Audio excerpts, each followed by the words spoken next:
What's up? Here we are. We got our buddy Alec from AR Comics. John is back in the house. That's why you don't see any Green Hornet up there. Nice. And he didn't even bring me any food today.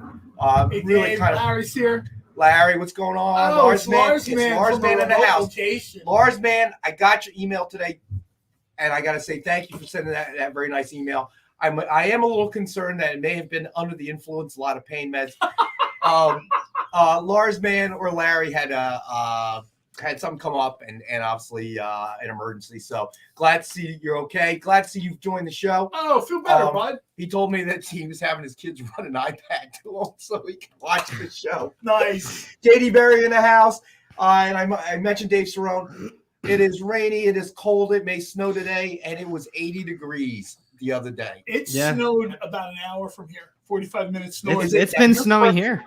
Yeah, you're further west, right? And you're it's been snowing on Saturday. Are we? So, yeah, that's at least here in this area. I mean, you're far enough away that you are a different weather pattern, especially this year, but you're not that far away anymore. So those that don't know, Alec can move from Oklahoma. Thing over by the ferry in Hoboken. And like the thing's rocking and rolling, and they're like, if this isn't level, the ferry's not coming. The thing was shooting all over the place. Hey, Ron, what's going on, buddy? All right, looks like Dave has a topic of discussion for the day, and it looks like something that's definitely gotten under his There's going to be a bunch of shooting on this show tonight. Tonight's segment is the shooting gallery, the angry where Alec men. and I just go off on things we don't like. Well, we may need 4 hours and instead we'll of 2. occasionally sell a book. So, Alec, how you feeling this week, buddy? I know when I was talking to you yesterday, another one. It's been hectic, right? Yeah. My girlfriend, she went crazy on painting today. She finished everything while I had to do all of my stuff. So she killed it all day while I had to do, all of my comic relating things. But tomorrow the carpet people are coming, and finally, You get her did you get her like an air sprayer, like a paint sprayer, so she could just? No, we handed her a paintbrush and said, "Honey, can you take care of this for me? I got to do a live stream." The truth is, our rec room years ago, my wife asked me for 2 years to paint it, and I constantly had I'm a chef, not a painter. I don't do that, and she just lost it. So one day I went over, I rented a paint sprayer, taped it off, and I just cut loose. And then I picked up the tarp and the tape and left. And the look of disgust on her face, she was like, "What room in this house is green?" And I'm like, "This one." About a week later, somebody came in, stripped all that off. Well, you should be good at painting from all the basting of meats that you've cooked through the years. I think it was the color. You should have the wrist technique. The paint job was okay, but I think it was the color. It was, which you picked deliberately to avoid having to do this. It was green. It was, and I'm not like a gentle mint green for like a guest room. A Green Lantern green, perhaps? It wasn't quite Green Lantern green, but it was pretty green, man. It was. So Stevie B in the house says, let's see. Good evening, all. Sorry I'm late. I was outside shoveling slush. Hey, man, like I said, there are parts that are. It's crazy. They've got snow. People in Delaware Water Gap are like de-icing their driveways and cars. All right. So what we're going to do tonight, I'll get to the best offer items. We don't have a lot of them, I don't think, tonight. I think we only have 2. So we'll knock those right out of the way so everybody can get in on it. And Alex got the largest cup known to man. He's drinking out of the thermos. Yeah, right. It's 96 ounces of beer. No, it's all water. Then I'd like to address Dave's comment there. I think that's an interesting topic of conversation. I did not know that this was going on, but now I got both John and Alec, the smarter guys. There's been a lot of talk about this on social media. I was actually going to look it up on eBay real quick. Yeah. All right. So our first best offer of the book, best offer book of the night, is Miss Fury number 7, high-end Adrian Saif, blood red ultra limited edition cover. That is a very cool cover. Suggested retail of $50. That is one of our best offer books for $10. You're gonna need another one. Sorry. See the screen? Take your fingers off of it, John. Hey, Mikey G, thanks for joining us tonight. So if you are new to the show, basically we have two different types of claims. We have a buy it now claim. We're going to throw a comic up, throw a price out, and the first person to claim it in the chats walks away with it. And then we have best offer of the night. So we'll throw a starting price out, and at $7.55, 5 minutes before the end of the show, the person with the highest claim offer will be the winner of that book. Yeah. And Kyle, our producer, will put up a clock as we approach it and remind everybody, and we will throw up an end line. Also very important, throughout the show, Kyle will throw up a link, which is our submission form. Very important. If you claim and win something, please fill out the submission form. If your screen name doesn't match up with your real name, that matches it up for us. And the most important thing, we need to ship to address to ship you the books. All right. Mm-hmm. So there we go. Before we get started, yes. Thanks everybody for joining us. I want to kind of get this out of the way because there's a ton of stuff to talk about. We're avoiding Batman as much as we can because, no spoilers. I never agreed to that. I never agreed to that. Was it really that good though? That's all I want to know. Was it that good? John is the sole negativity. Not for me. I'm not a Batman fan, so they already had a pretty high hurdle to clear. Let me answer Dave's question. Dave, in it. case you didn't hear me, the best offer on the book is starting at 10. All right. So I'm sorry. Go ahead. No, I was just saying I don't want to give any spoilers or whatever. Kyle's got a very cool situation going on. Yeah, he does. I'm not the biggest Batman fan. So when people say to me, "Did you like Batman?" I don't think I've liked Batman since, animated adventures in the 90s. So I heard Robert Pattinson's going to be the next Green Hornet too. That harms me. I'm going to be honest. I've heard a lot of really positive things about it, and I heard he did a great job too. I mean, I didn't see it though, and I'm with you, John. I'm not the biggest Batman fan, so I don't think it's like. Let me be clear. I don't think it's a poorly made film. Again, no spoilers, but I don't think it's poorly made. I think the performances are really good.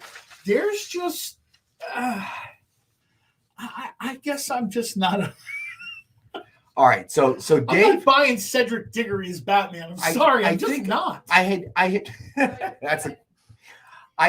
What, Amy? All I had to do was reference Harry Potter, and Amy immediately came Say to something life. about Blade Runner 2049, and you get her really worked up. So I misquoted Dave, I think, on your show yesterday. Let go of that. We both gotta let go of that. It's Why? getting tiring. Not to me. And as She's I get out older, there keying your car, so maybe I might not even notice it for a couple of days. It's 2049 on the side of the door. I'll be like, I wonder who did that. So I may have misquoted Dave actually on your show about when we were talking about Batman, the new movie. Dave said he appreciated Robert Pattinson. Said the acting was good, but he was not a fan of the movie, and I said he was a fan. Okay. And then I also misquoted Amy by saying she thought it was the best Batman iteration of Batman, but it turned out not to be true. She said, "What did you say, Amy?" I think it's the most realistic adaptation of Batman. Yeah. Okay, I know the Nolan ones were like super dark, super gritty, Okay. super realistic. And I have to remind both Dave and Amy, this ain't Dateline. Okay, my facts are commonly jumbled. I'm not here to report any facts of any kind. Okay. I enjoyed the movie. Okay. is there no fact? Oh, that's funny. Dave just said it. Amy keyed 2049 in the Rex. As I said, I may not notice for a couple of days, and it's dark out, and the lights don't work in the parking lot. So, all right. So the second best offer book of the night, we have FF number 1 signed with cover sketch art by Chris Capana. It's just a retail of $89.99, and we're offering that book. Oh, that's pretty cool. Is that?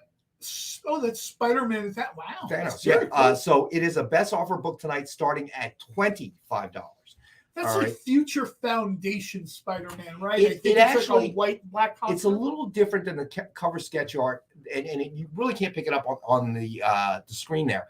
But it's almost like a original art pencils. Nice. You can see where he was sketching out underneath the figure. It's really that's neat. cool. It probably reminds me more of original art than any other cover sketch art that I've seen. Hey, Adrian, what's going on, buddy? Thanks for joining us, my man. Adrian in the house. So nice. You know what? I might later on in the show we might have to hold it up so people can kind of see it because that's very cool. Yeah, it's very man. cool. So it reminds me of just a pencils kind of original art. People who watch the show know I love like pencil sketch art.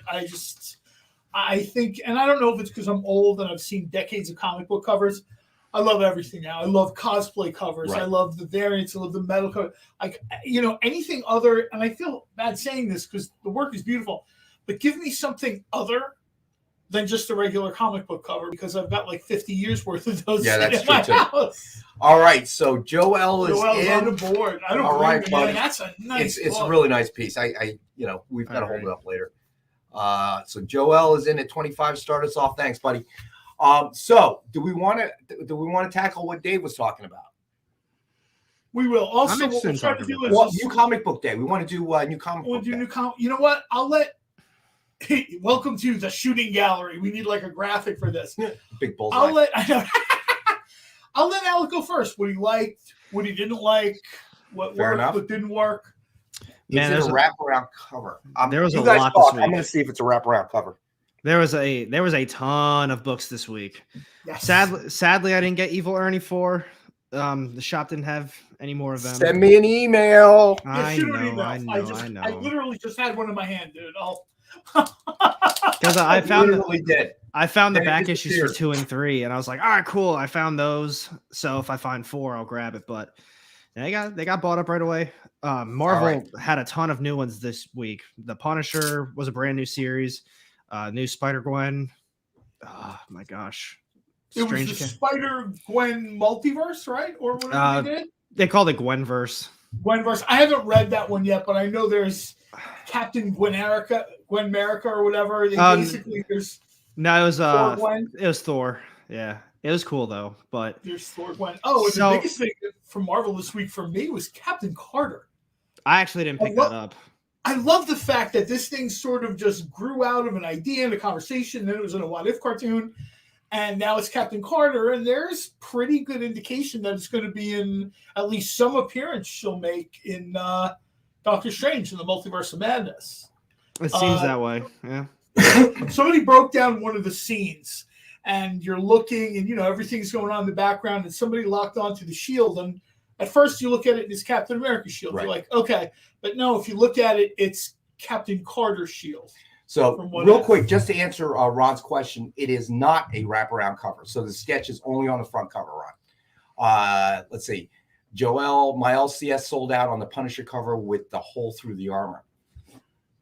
I'm sorry to hear that, but you were talking about Captain Carter on your show yesterday, Alec, and you were not convinced that this was, for those that do spec out new books, that it was necessarily a great spec book. I don't know. I skipped out on it. I saw a stack of them there, and I really didn't have interest in it. I could buy it just for, like you said, spec purposes. You never know. Like even with the Spider-Gwen series, they had a Thor Gwen. I put no stock into that, but you never know what Marvel could possibly do. I would agree with that. I skipped out on it. I had no interest in it, but based on what John said, maybe it is worth a pickup if you can get it for $4. Hell, why not? I think that the character, the Captain America character itself, has been enduring. I remember as a kid being a big fan of the character. So to put this twist on it, I think it may not be a bad thing. I think it could end up being popular. But we've talked about this over the last week about whether modern specking is actually even if there's any science to it all. And I think we've determined that not really. It's kind of like day trading. It's really you're just gambling. There are too many variables that are at play. I'll tell you why I bet. And you're absolutely right. This is like a roll of the dice. Otherwise, I'll just, I'll give it to someone. My goddaughter loves Peggy Carter. So, those copies are hers. But if Captain Carter does appear in What If Season 2, looks like she might, does appear even briefly in Doctor Strange, the Multiverse of Madness. And you know how Marvel is, right? No pun intended, uses the Force. They sense there's something out there. We're not too far away from a Captain Carter animated series or a Captain Carter streaming series. Well, so here's the thing. All of a sudden, that book that you got for $4. So here's the thing, though. If you do live action, do you recast the original Peggy Carter? No. Well, that's why I was coming in. Don't forget the rumor that Marvel still owed Haley Atwell on her original contract. Ah. That they because Luke Skywalker, if Luke Skywalker can show up on Book of Boba Fett, young Luke Except Skywalker. that's not Luke. That's not anybody they have to pay. That's all computer generated. No. I understand So, that, but what I'm saying is that you can take the years. I mean, it's my point is it's been several years since, Captain America: First Avenger. I mean, how long has it been now? Haley Atwell's still smoking hot. Well, I haven't seen her lately, so I can't say. But I mean, we all know that the time marches on. So I'm thinking, if they do still owe her, I mean, there are things you can do to take the years off, so to speak. I hate to say it. I would probably say this, and the chances are small here. We're really talking about like margins here. If there is to be a Captain Carter project moving forward, you stick with Haley Atwell. And yeah, if you need to make her look a little younger or a little older, Right. Put her in a costume where she looks a little bit more buff or taller, do that, because there is a small but dedicated group of fans that love Peggy, Agent, Captain Carter, and they will show up for whatever you put her in. And it's easier to base it off the actual person because, I mean, the Luke Skywalker, I mean, again, if somebody did not know the young Luke Skywalker or watched the movies or whatever and came in and watched it raw, would they notice anything? Maybe not. But for me and for a lot of other fans, when you see that, you're nitpicking. You can see the flaws, like, that doesn't look quite like him. That doesn't look quite like him, kind of thing. But you have a point of comparison. So, but I think that it always works better. Like, obviously the Steve Rogers in that movie when he was really skinny, he looked really skinny and short. Okay, and that's a perfect example. So you where can they do got that in another reverse. actor and just kind of matted his face on there, right? Which is kind of what they're doing with like Luke Skywalker. Because I saw on I think Facebook or Instagram, I saw the guy who's quote unquote Luke Skywalker, right, and he's the actor, and then they just sort of I guess they just use it for tracking or whatever, right. And then of course they just I'm sure he just gets paid to be a like a 3D render performer, right? No, exactly. So, I think it'll be interesting. I mean, I'm excited to see the Doctor Strange movie to begin with, but, they've said repeatedly, Doctor Strange is the linchpin moving forward in the Marvel universe. It's not going to be the Avengers. It's not going to be the X-Men. And, it's going to be Doctor Strange and what spins out of Multiverse of Madness. Well, that makes sense because it gives you the ability to just alter the universe at will without having to constantly explain why you're doing that. So I think that's interesting. That's kind of crazy to think about, though. I mean, years ago when I first started to even get into the Marvel movies, a lot of people told me like, oh yeah, the Doctor Strange one, I mean, it's skippable. You don't have to really see that to see everything else. And I know a lot of people who actually really didn't like the Doctor Strange movie or really care about Doctor Strange in general. But now they're making multiple series, like solo series for Doctor Strange. They just did Death of Doctor Strange. And this movie's it's probably going to be the biggest Marvel movie. Well, potentially. I would agree. Yeah, I would agree. I think it was a good choice in that it opens up a lot of possibilities because he is a sorcerer and he can alter time and multiverse and all that stuff. Yep. It gives you the ability to launch in any direction that you really want to and to change things without having to go back and preamble and explain and all that stuff. This opens up if they want to recast Black Panther.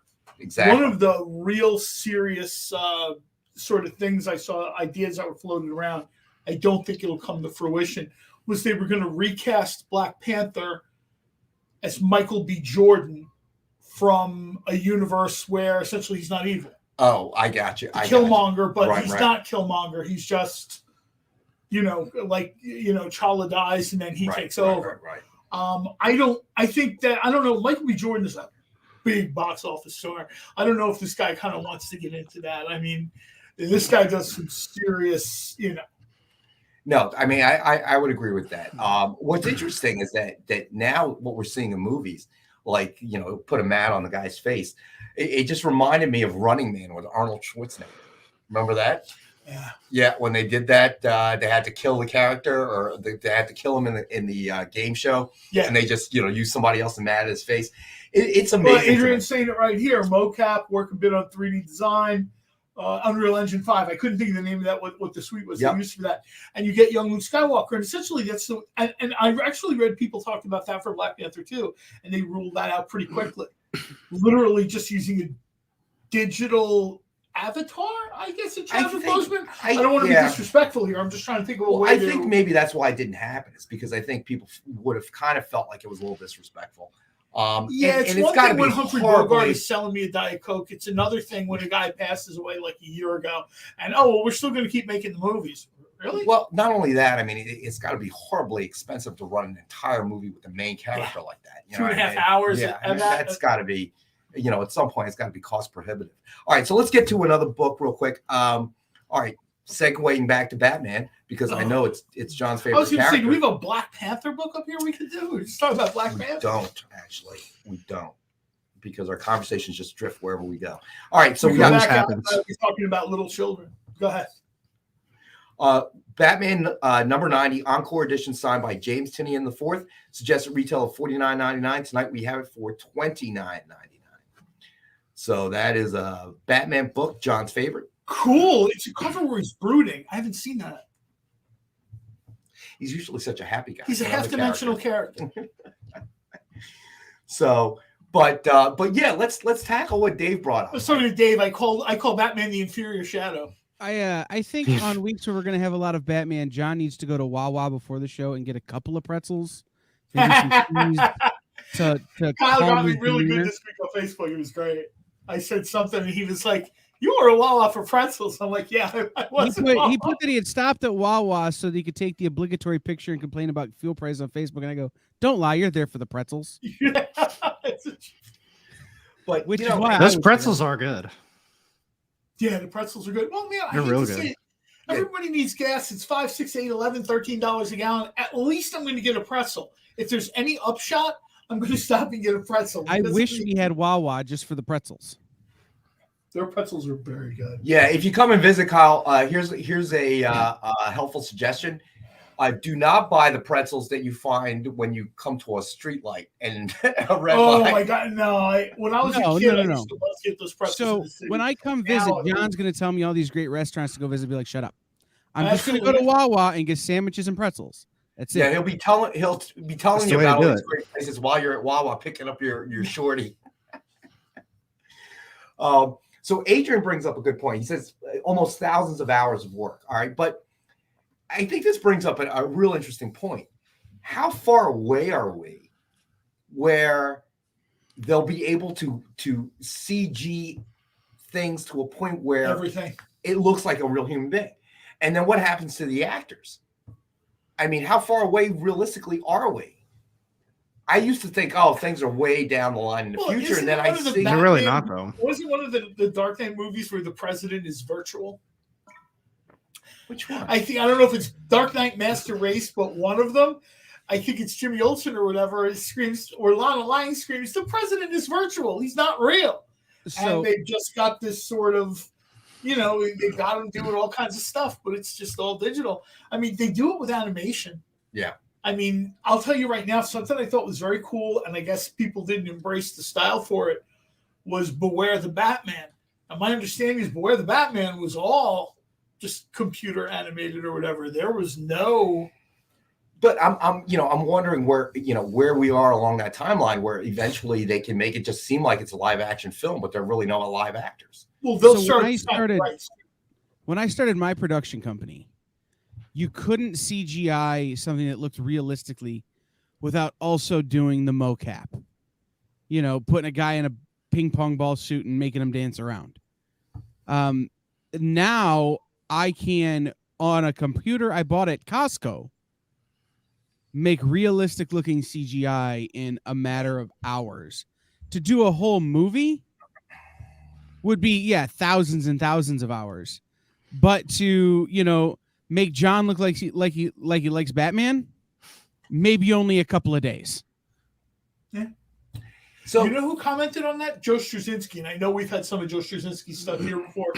Joe Straczynski gets hammered constantly for the poor special effects in Babylon 5. And he maintained that when they made Babylon 5 in the early to mid-90s, he went with the best CGI he could find within his budget. And he talks all the time now about, he has interns that can do better CGI in their MacBook, which That's is why my point. HBO Max is doing I think 6 or 8 episodes of Babylon 5, right. just to sort of get something out there that looks I mean, I love Babylon 5. I think it's a super underrated sci-fi series, particularly for the 90s. If you turn it on, even with the digital upgrade or whatever, those special effects are. All right, so Stevie B wants to talk about Shazam, Uncle Dudley in the next Shazam movie. And you know, I got to tell you, I had to be, I don't know, 10 or 11. Next Shazam movie is Black Adam. Big news today. What? Shazam 2, Fury of the Gods, was moved from 2023 to Christmas this year.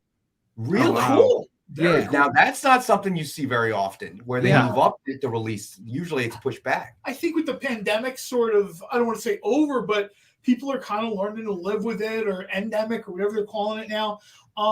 You know, little by little, people are sort of starting to, you know, well, you know, we're going to do this, we're going to do that. I mean, there were productions. Tom Holland was saying it. Production just shut down for 5 months. They sent everybody home.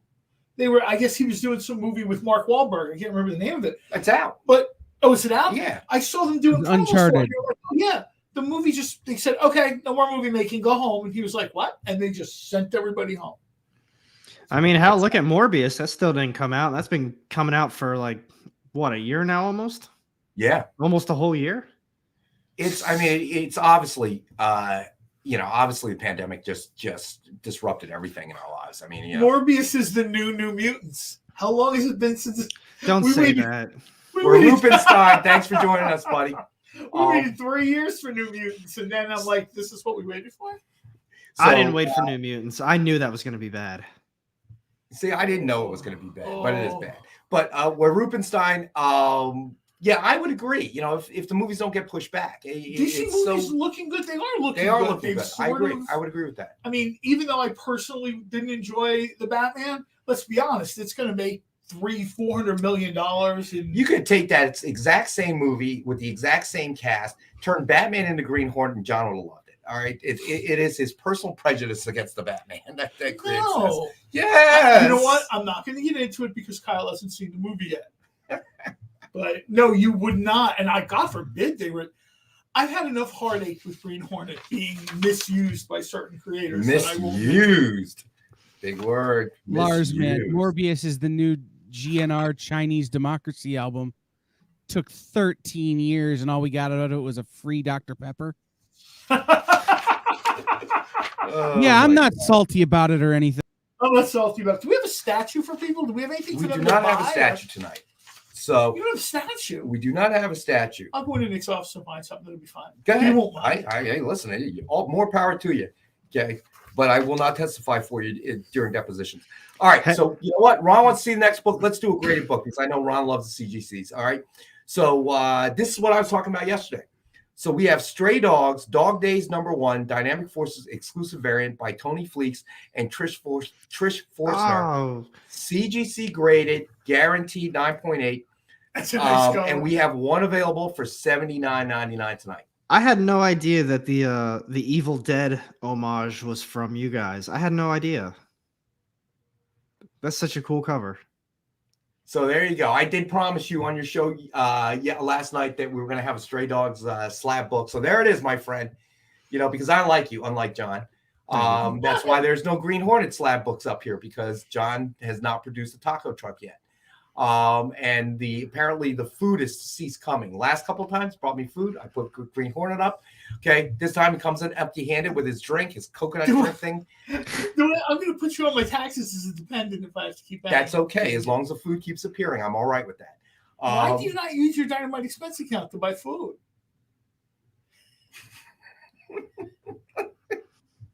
Crickets. Crickets. Well, I mean, at least that's a Dynamite staff car, right? You're not spending for your own car. Grab me some Green Hornet stuff. We'll have to trade for food. But we got to go to break. I'm sorry. Yeah, I just realized what time it is. So we're going to go to break. We'll be back in a couple minutes. Stay with us.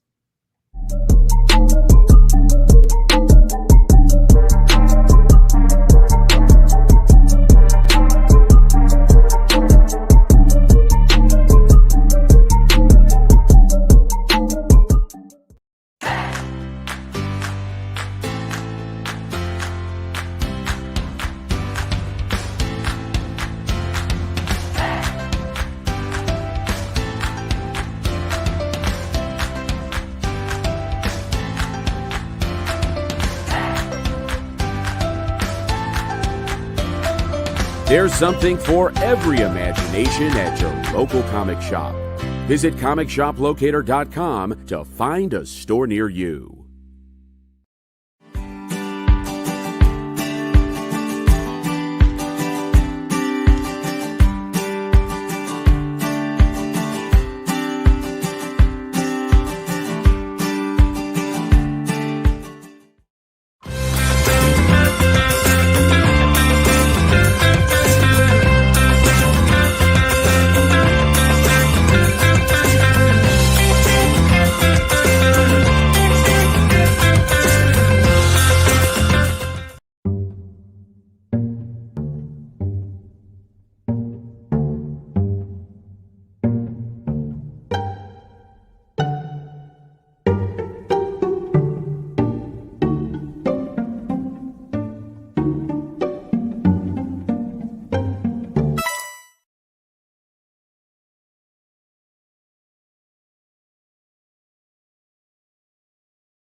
Rex has left the building. I'm assuming he's going to try to find food somewhere. I was gonna say that card. You hit him on a certain level. He had to leave. Right. He's so hungry. He's going to find out why his Dynamite American Express card isn't working. Decline. Sir, we don't actually have a card I mentioned this with before. that number on it. I didn't want to confuse people because I said Alec and I will talk about Little Children later. That was not great. Somebody messaged me like, "What? Little Children is a horror book that came out from Image this week." And I just kind of picked it up as like one of those. Wait, hold on. It's called Little Monsters. Little Monsters. I'm sorry. I want to, at this point, Seconds I had a book called These Damn Kids. Do not actually know this gentleman. That was a really good one. On the screen, he just wandered in from the street and sat down while I was doing the live stream. So I just want to get that disclaimer out right away. Before the Attorney General's office calls me, let me just say it's really cool. You should pick it up. Little Monsters. It's It's very cool. Ron wants me to move this a little closer. Ron has a lot of needs. I don't get it. Hey, this I don't want to send his wife here with the taser and tasers. super quick for you, Rex. We don't have to get into it all. I just need a quick if you saw it or not. Did you see Carson Wentz got traded? I did. And to a rival, to an NFC rival. I mean, I have the utmost respect for Ron Rivera, but I'm thinking he's on some sort of heavy-duty painkillers or something. Of all the teams. Well, so I made the joke earlier, and it's true. We're going to not pronounce Commanders correctly. They're the Washington Commandeers because you go into a coma to watch them. Oh Stop. Let me say this. The name change has never been a real factor in how bad they've been since Jack Kent Cook, passed away and his family sold the team to Dan Schneider. That team is an absolute hot mess, and they're not going to be able to get themselves out of it. No. And Carson Wentz is a perfect example of that. I mean, how many times does this guy have to choke before people realize he's a backup at best? A very expensive backup. Best. But any team whose logo is the letter W. When I read that today, especially to an NFC rival. Okay, they sent them right back to us. I mean, Sirianni's got to be like going, "Whoa, yes, baby." Oh God! But sorry, digress. But yes, I did read that, my friend. I couldn't believe First thing in the morning, I check stuff like that, brother. That's what I go through. But all right, let's get to another book here for Ron. Let's go to let's do some sketch cover art here. Let me find it here on the sheet. Blah, blah, blah, blah. All right, so we changed it up. There is no Ken Hazer tonight. Why are we even here? Because you want more Dynamite books that you don't want to pay for. That's why. Now just shaking it up a little bit. All right, so tonight we have Action Comics number 1000, signed and cover sketch art by Adam and Rebecca Cleveland. Suggested retail of $89.99. It is our 5-star book for $50. So there you go. That's got a real sort of Silver Age vibe to it. Very cool. Oh, so Ron's giving us a 3. That's unfortunate. 3. Sorry, Ron. You can always switch back to the Bible. You can always switch back to the Bible show that you tell your wife you're watching. I was going to say, I'm not sorry. If you want to go back to the Bible show, you go right ahead. John's salty today. So that is available tonight as well. And that is, what did I say? 5-star at $50. So something a little different. but it is a full cover sketch art by the Clevelands. Yeah, well, I want to say this, Ron, scaling it at a 3, I don't think we're getting the Emmys. I was counting on the Emmy Awards. Just in it for the money. I could be doing Fine. toothpaste shows. Fine, it'll just be me and Alec collecting the statue during the Emmys. Then you don't have to go. Okay, maybe you could cater it though. We can get in the car, we get the Emmy, and we can go, let's roll, right? I have a regional Emmy. There's no catering. Wait, what's that? Emmy. I have a regional Emmy. There's no catering. There is a regional Emmy? I didn't even know that. No, there are regional Emmys. It's how your local news station wins an Emmy. Oh. They're regional. But yeah, they just kind of show up at your office. There's no catering. There's not even a stick of gum to keep it fresh in the box or something. 8 years ago, NBC 10 Philadelphia won an Emmy. And as an appreciation, they had one of the food trucks I worked with come over. And some of the veteran news people were like in disbelief that they had gone to these lengths. Yeah, it's not even so much just like a congratulations at the office. They come by, they do their thing, and that's it. Bye. Not the even station's Publishers general Clearinghouse. manager decided he really, she wanted to do the right thing. So she knew me from social media. She got a hold of me and said, hey, can I book a food truck? And those people were so delighted to have like burgers for lunch, like real burgers for lunch. Well, that's something right there, doesn't it? All right, so let's get to the next book. All right, so we have Dynamite Never Dies, #1, Fred Van Lente, signed Atlas edition. Suggested retail of $49.99, and we have it tonight. We have one available for $19.99. These covers are super cool. Yeah, I mean, nostalgia. I got the Invisalign cover like this, and these are very cool. I am not sure who it is that designs these covers, these kind of retro sort of vintage covers, but it's very cool. Yeah, they've got one for Deadpool. They just, when this kind of thing crops up, it's plus I love when Dynamite has Atlas Comics. Because Atlas Comics, I remember reading when I was a little kid. Right. So Lars Man's claiming it. Yeah, all Lars right. Man, that's a really cool. That's You a got really it, Lars cool Man. pickup, man. So I do want to still go back and address the question or the comment that Dave Cerrone had. No, keep throwing books until Ron buys something, or we're going to grade him as a 3 as a viewer. No, that was a good topic actually. I got to scroll back. Hold on. It couldn't have been that good if he's got to scroll back. Well, I got to scroll back because we kept talking over him. Let me see. Yeah, I was gonna say, I think that was at like the very beginning, pretty much at the Just an beginning. hour ago. I'll find it. But yes, Bear Little with Monsters. me. Oh, here we go. Let's talk about. Thank you, Kyle. Let's talk about nasty price gougers who, according to JLA Avengers reprints, are marking up $200 to $300. So did it just come out? So Is it that- just dropped today. Yeah. It's My shop limited didn't to get any. It's limited to 7,000 copies. Lots of shops didn't get one. I know Let's put stores that who ordered 100 and got 4. Yep. That's I know pretty bad. stores who ordered 25 and got 0. It was incredibly allocated. And then Diamond sent out this lovely email about how they were going to do a great job of packaging them so they wouldn't get damaged. And I know at least a half dozen stores who had to report them as damaged. Oof. Of course. So of the 7,000, less than that made it into stores. They came wrapped in tissue paper. Something like that. Well, they put tissue paper around it, and they're just like, "Oh, we packaged Yeah, them for it's you guys." literally like a little single ply sheet of tissue papers around it. And I was just like, okay. Well, they're obviously trying to create scarcity. Oh, Okay. boy. And I don't know how that ever goes. That I mean, Cabbage Patch deal, I'm old. I remember when they did this with Cabbage Patch dolls. This never works. I had to buy one for my then girlfriend. I had to hunt every toy store known to man. It was horrible. You know what? That was so difficult that I got a new girlfriend. I'd be like, look, this isn't going to work out. In the end, we got married and divorced, so it was a waste of my time anyway. See?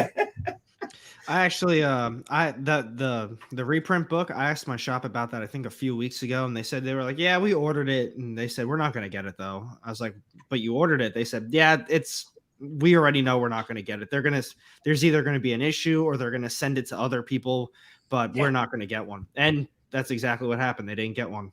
I don't know how many stores they in ordered places though. like New York and Chicago got them. Well, Little it's- shops. Well, if your allocation from 100 was 4, Yeah. like if you ordered a reasonable number for your customer base, you're gonna get none. I mean, it's just the way it is. I know one store who got them. I said, Dave, that they're limited to 7,000 copies. I didn't say they were scarce. I said they were limited to 7,000 I copies. think Rex said something about. I said that actually, Dave. I'm saying they're artificially trying to create scarcity. I'm not saying it worked. I'm not saying that it's actually I think scarce. the comment was right. Right now, you have a situation where George Perez is sort of, it is what it is, and it seems like, why would you kind of? It's not the right move. It's not the right play, right? I'm not agreeing with the move at all. But I mean, when you try to artificially create scarcity, it reminds me of those plates that used to be on TV. You remember those? Oh, Plates. And we're gonna Vince destroy the die after we make a bazillion copies, and it's gonna be limited. I mean, that was always an artificial. And I remember those commercials always flashing up, especially any channel my mom would be watching. It would always be during those shows and stuff. Hey, what we have next?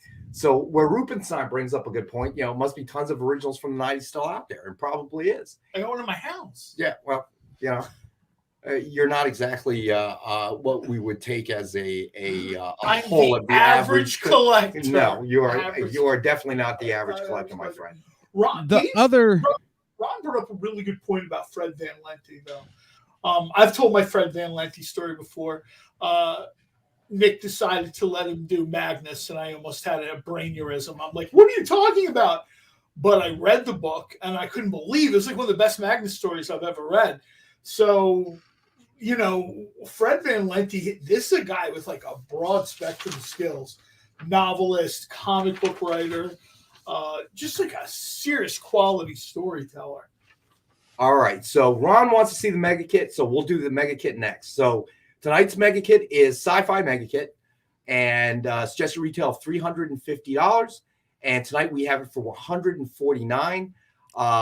And let's see, it includes Battlestar Galactica number 5, high-end ultra limited edition cover, Firefly number 1 signed in purple by Greg Pak, Star Trek Green Lantern number 1 Dynamic Forces variant signed in gold by Jay Lee, and Alien number 1 Gleason variant cover, CGC graded, guaranteed 9.6.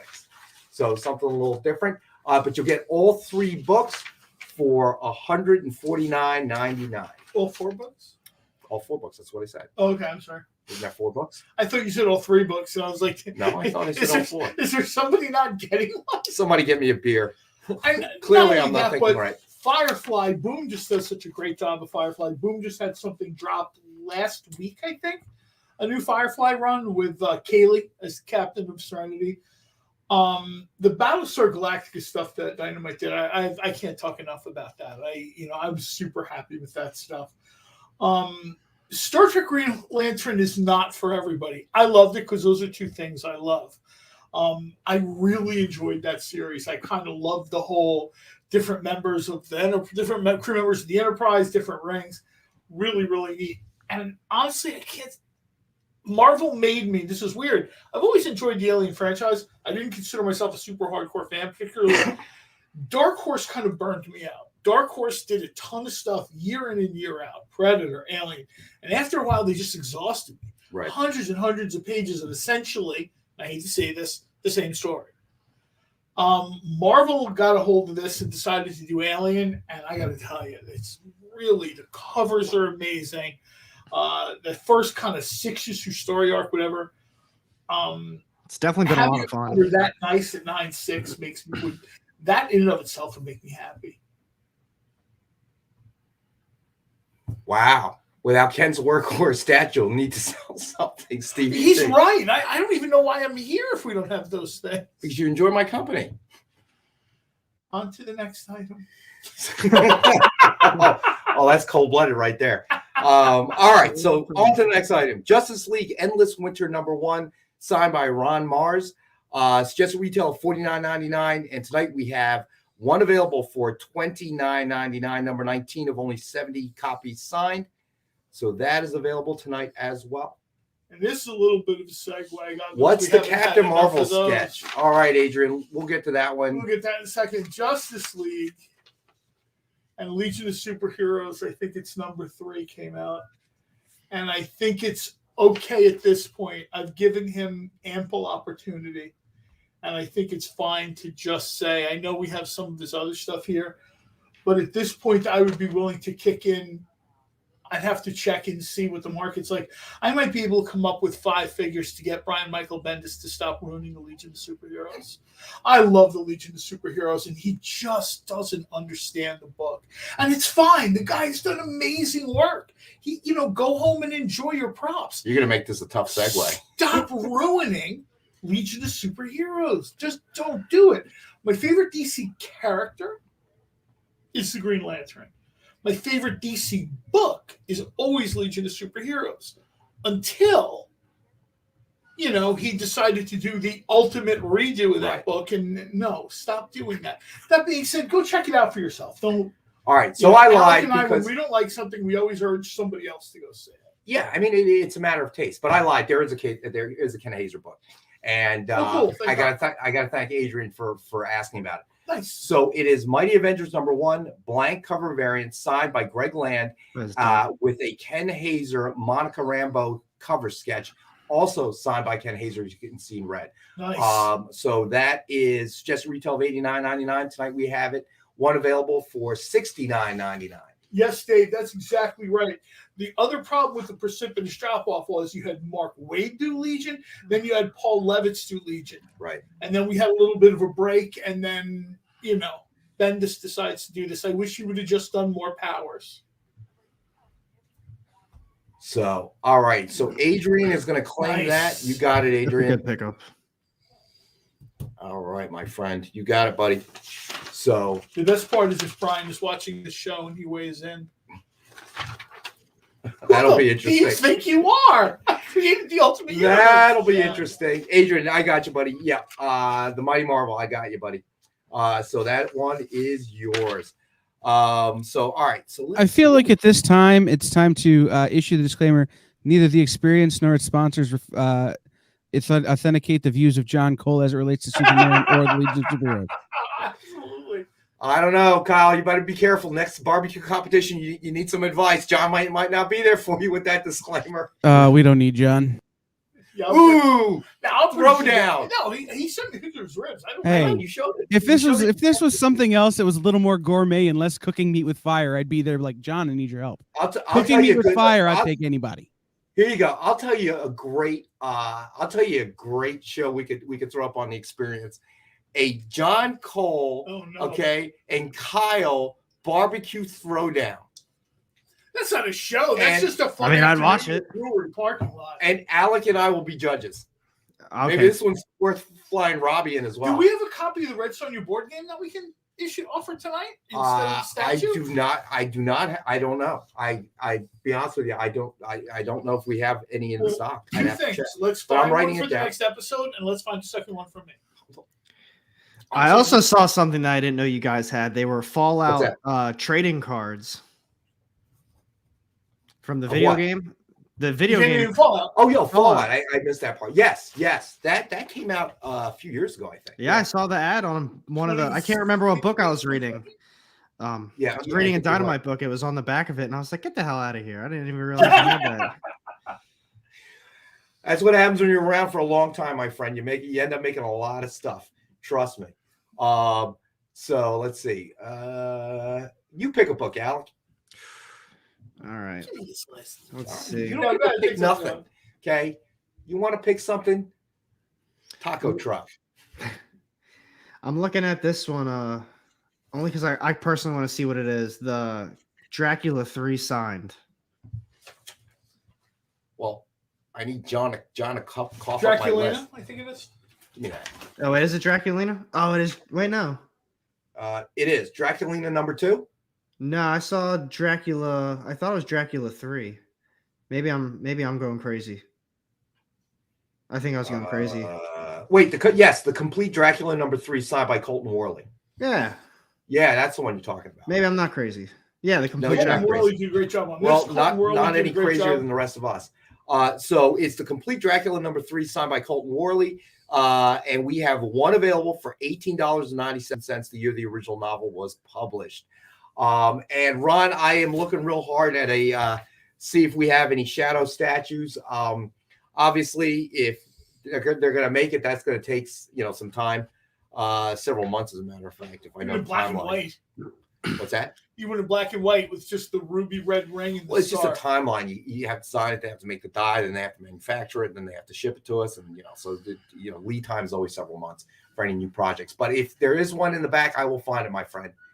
The correct answer is. I was gonna say, to answer Dave's Fallout. question, I think my favorite was probably Fallout 4. That's what I put the most amount of time in. New Vegas was very good though. I was a fan of that, but I put so much time into 4 though. Even when I got New Vegas, I went back to 4. The one after that was horrible though. I can't remember even what that was called. Yeah, this Dracula book is done by Colton Worley. That guy has done some very, very cool stuff for Dynamite. Sherlock Holmes. There's a couple other things. I tell someone, and if you don't know who he is, Google him, because he's just kind of one of these understated guys. You know what I mean? He's Right. really good, particularly with this period, this sort of little bit Victorian. He really sort of he does a pretty cool job. He did Sherlock Holmes and Houdini, which is just a flat out fun read. Right. So Ronald says, if my wife doesn't get me, I'll wait for it. Oh my gosh. Too funny. All right. So let's see here. Let's do another slab book before we have to go to a break. So let's do Spider-Gwen number 19, first printing, resurrection variant by Clayton Crane, CGC graded, guaranteed 9.8. Suggested retail of $88. We have one available tonight for $69.99. I actually just recently got the Spider-Gwen omnibus. I haven't started it yet, but Have you guys ever met Clayton Crane?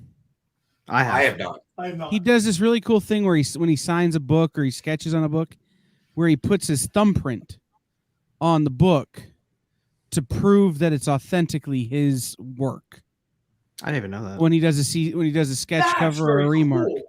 Yeah, That's it's interesting. apparently he had a problem where a lot of people were what's what I'm looking for? Faking his signatures, counterfeiting his signatures and stuff. So he started doing this thumbprint thing so it can't be counterfeited. Unless That's cool. somebody can. It's But well, it's like these Joe days, Namath signing stuff with his DNA in the ink. Well, that was Joe Namath. What's that? Joe Namath. Well, no, the first company come out with that was PSA DNA, but it wasn't the DNA of the person signing. It was a specific DNA strand only they knew. And that was how they authenticated it, because if you didn't know what the DNA strand, because it would be impossible to take the DNA of every single person that signs. So that was how they did it. I don't know what Joe Namath did in the end, but Well, that was in the period where Joe Namath was appearing on Monday Night Football drunk. So which was every time. When the Jets won the Super Bowl, he may have been drunk. So Joel says his blood signature is now considered a remark and costs a lot more. Yeah, that's right. Clayton Crane should have done it. Pricked his thumb and then did the thumbprint, right? So like the Kiss comic. Test the DNA. So, all right. Let's see. Oh, 6:56. Do we have time for one more book? We do. Sure. Oh yeah. Yeah, probably do a recap when we come back. All right. So next book up, Elvira meets Vincent Price, number 5. Juan Samu, virgin cover. Suggested retail of $50, and we have one available for $40. It's just a fun book. I know we only do these things 4 or 5. This is a book where if we did 70 or 80 issues, I'd be super happy. I love this story. This is, I'm of that generation where Elvira is near and dear to my heart. Vincent Price was kind of like the go-to horror movie guy when I was a little kid for TV movies and stuff like that. My mom. It's just a really cool series. I I'd be super happy to see more of this. Vincent Price was the guy when I was growing up, because my mom loved horror movies as well, and so anything Vincent Price was in, she'd want to watch it. And he's a gourmet cook. What's that? He's a gourmet cook. I did not know that. Yeah. I did not know that. And from Star Wars, Peter Cushing? Yeah, Peter Cushing was also a very big Christopher Lee, Peter Christopher Cushing. Lee, yeah, all very big horror Hammer actors in their Studios day. type guys. Speaking of Star Wars, I think they came out with the trailer today for was it Obi-Wan? Obi-Wan, yeah. I haven't had a chance to actually watch it. I've seen it a couple of times online, so I'm excited about that. I mean, as we're talking about CG with Hayden Christensen's supposed to be in it, so it's going to be interesting. Yeah, he's how they're going to handle that. As Darth Vader, but it's going to be interesting how they deal with that. I mean, it's just going to he's really aged. Has he? I mean, from the second trilogy to now. From when he was George Lucas's pool boy, yeah, of course he's aged. So that should be interesting to see how they handle that. But I'm excited about that. I think that'll be a good series. I mean, Book of Boba Fett, I don't know. I think you put it best, John. I think the anticipation was so high coming off of the Mandalorian, that it was going to be very difficult for them to kind of jump that hurdle, I guess. I don't know. Yeah, and I think everybody goes through that. We have it in movies. We have it in video games. I mean, like a version of Dead Space comes out, and it scars a generation for life. And the next one comes out, and it's good, but it just doesn't have that same impact. Same with comic books. Whether it's Dynamite or Marvel or DC or whatever, you'll reach this high point, and then you're like, with Marvel Studios and Avengers Endgame, they're still trying to reach that peak again. And once you reach that peak, the only time I've really seen it, at least in movies, is I think that Aliens was better than Alien. And they kind of switched genres a little bit. I think that's the film school answer. When you ask if their sequel's better than the original, I think generally the film school answers are Godfather 2 and Empire Strikes Back. Yeah. You know what I mean? Well, sort of. Empire Strikes Back always had, I don't know. He always had it always had the ending problem, where they ended it. And that kind of diminished it, I think. That really kind of diminished the quality of it. Star Wars had a better ending in the sense it wrapped up its one individual movie. But it is actually time to go to our second break. So stay with us. We'll be right back.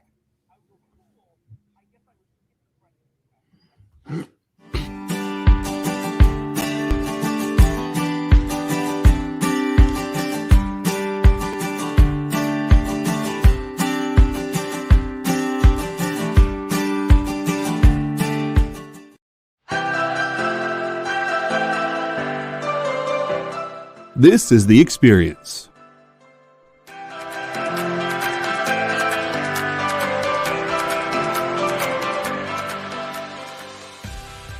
Good afternoon, everybody. Hey there, hi there, ho there. You're as welcome as can be. Hi, I'm Nancy McCann. Welcome to Friday Night Live on The Experience. Welcome, everybody. It's Fat Jack's Comic Crypt. Brendan, Al, Jason, hanging out. There I am. Welcome back to Kicking It with Henry, folks. I am your host, Henry Kumpel. It's great to be here with you guys. So we are going to talk about books that are in stores this week. Hi, everybody, and welcome to Mishmash.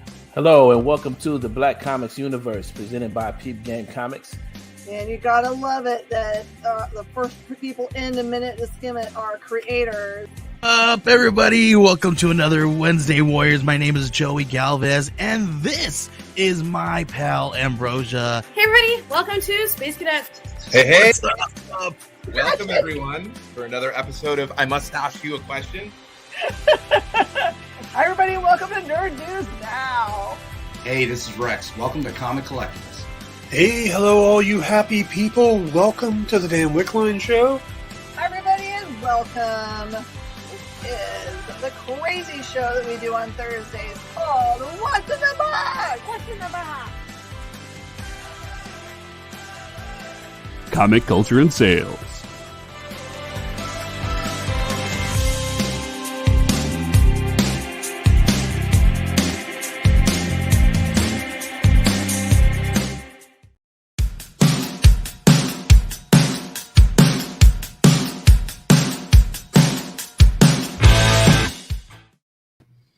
What do you mean was Vincent Price's signature recipe an egg dish? Does this have to do with Batman? No, because he was Egghead, wasn't he?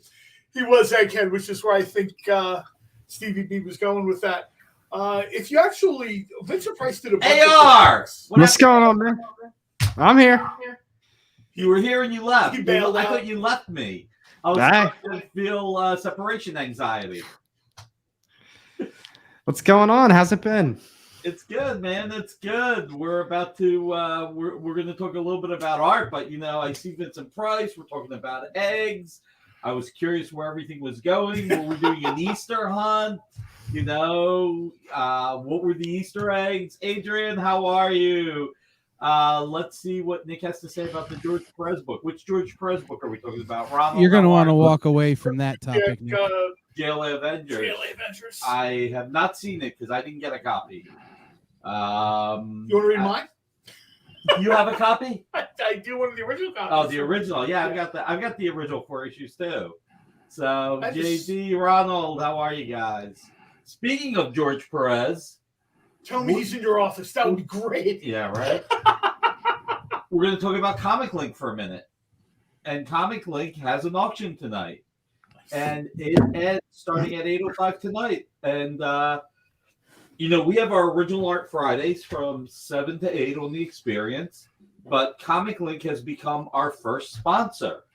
So we are going to talk about the Comic Link auction, which is pretty cool. Who was going the egghead route with the question? Got it. See, Stevie B, I'm not as dumb as I look. Thank God. You got a first cut for Comic Link. It's great. So, Kyle, let's pick some stations. So, since we talked about this on Monday, Nick, there's been a shakeup in the top 5.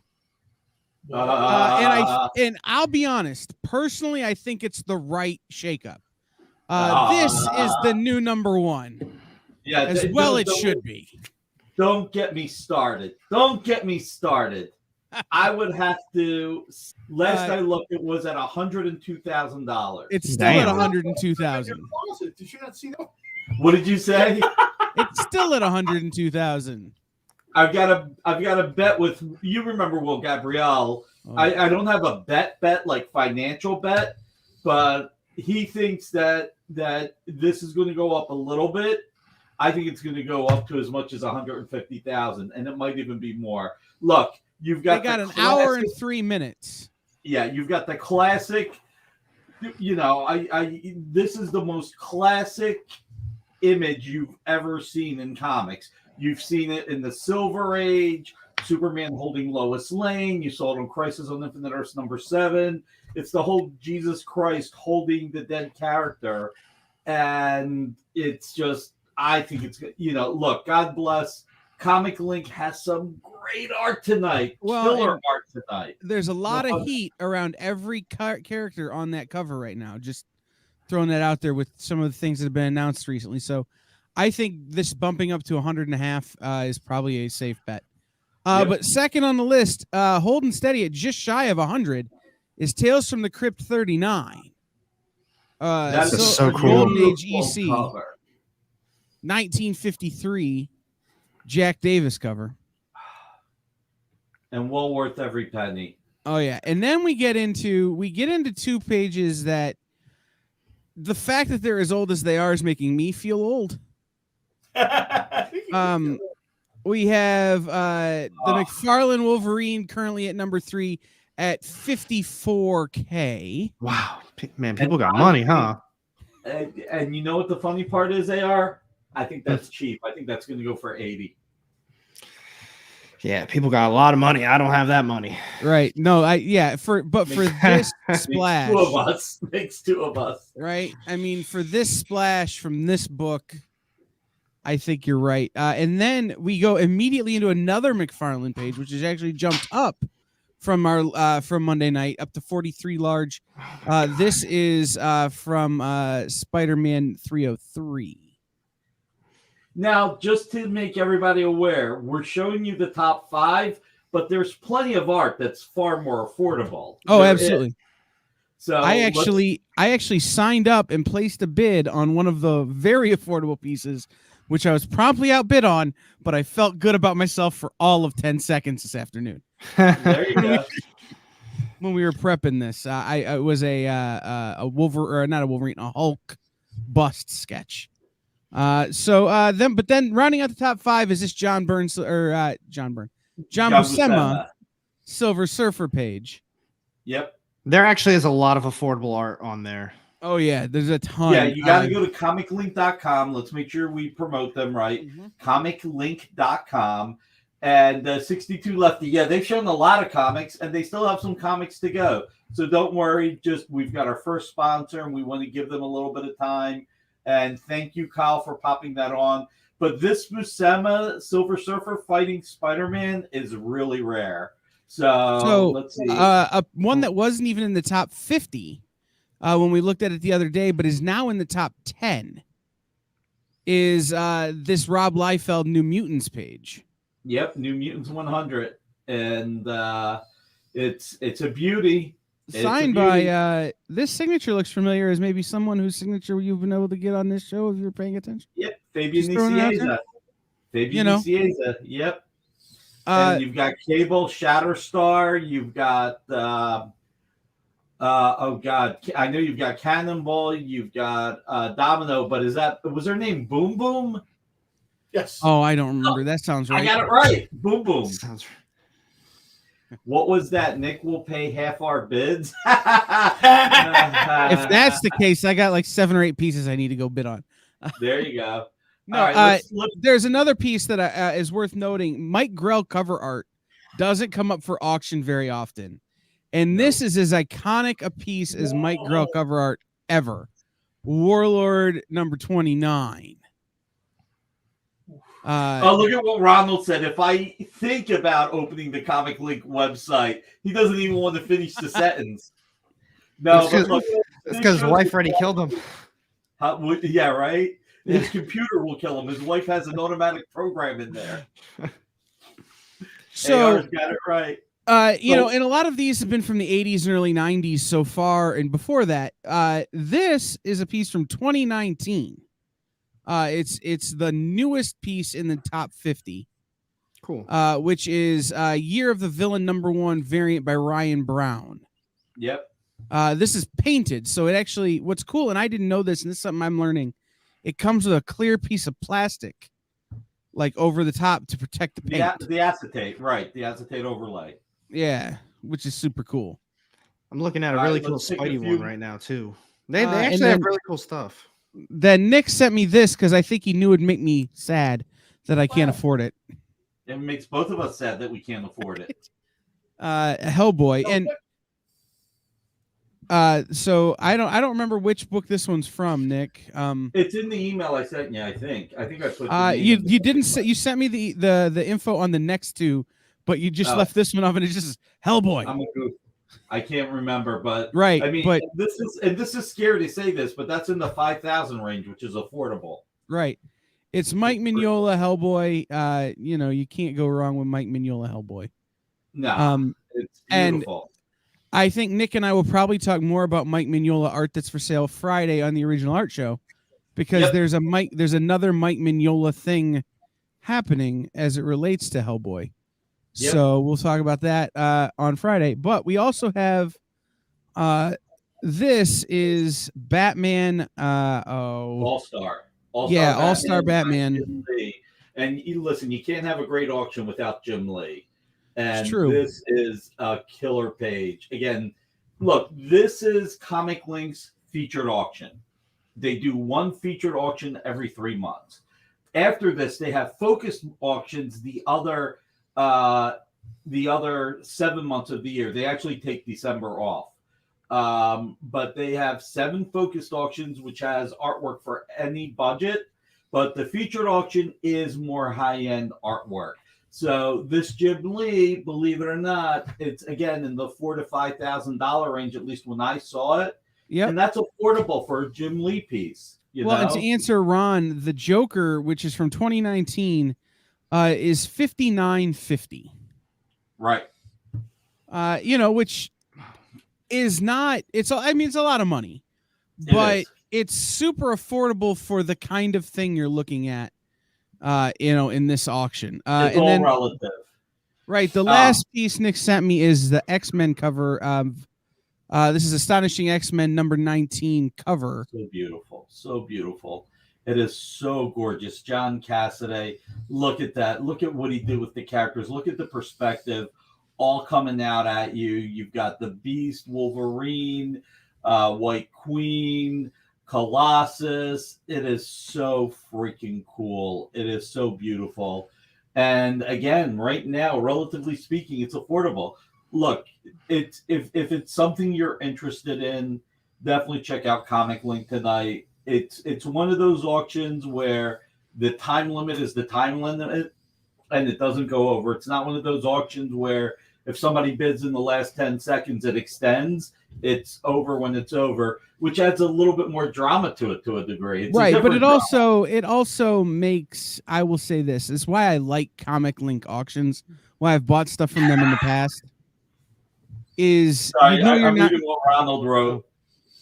You know you're not going to get screwed on a Comic Link auction by somebody outbidding you at the last second and you didn't notice the extension.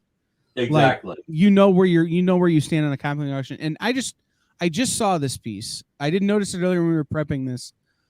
This is one of my favorite pieces of art ever created in comics.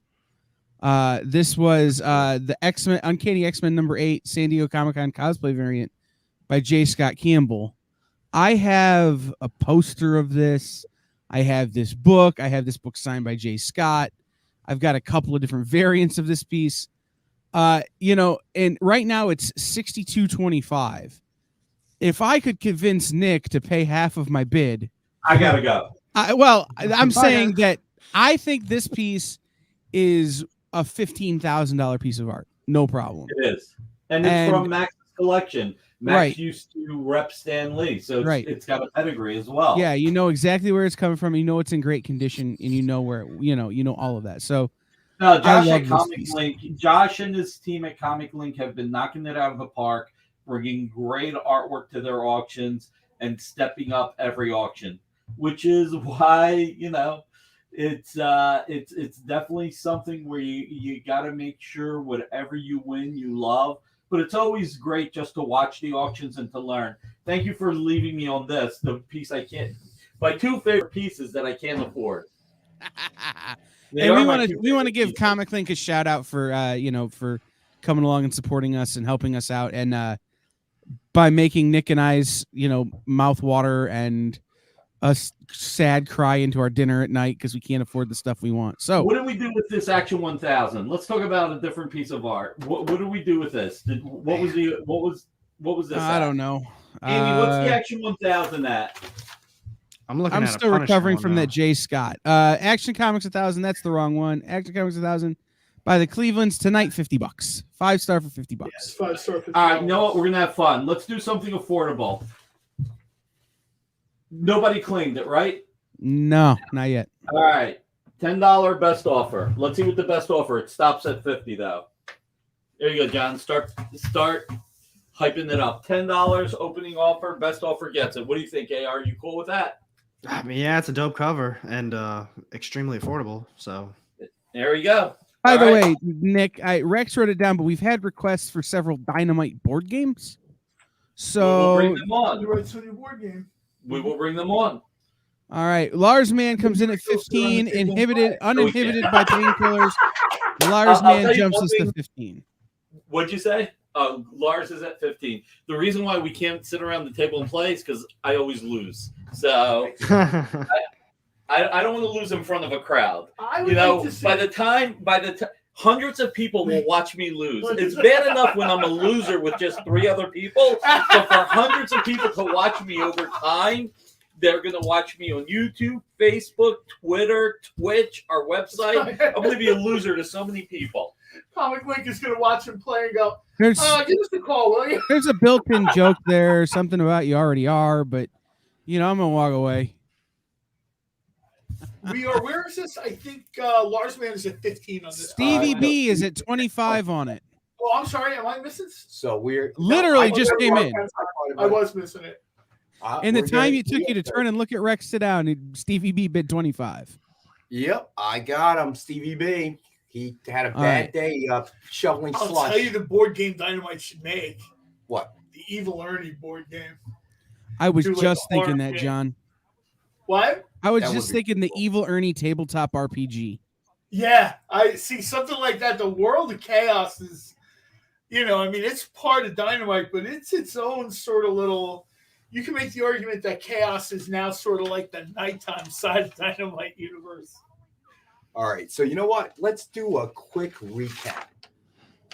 All right, here we go. So we had Batman number 90, Encore edition, signed by James Tinian IV.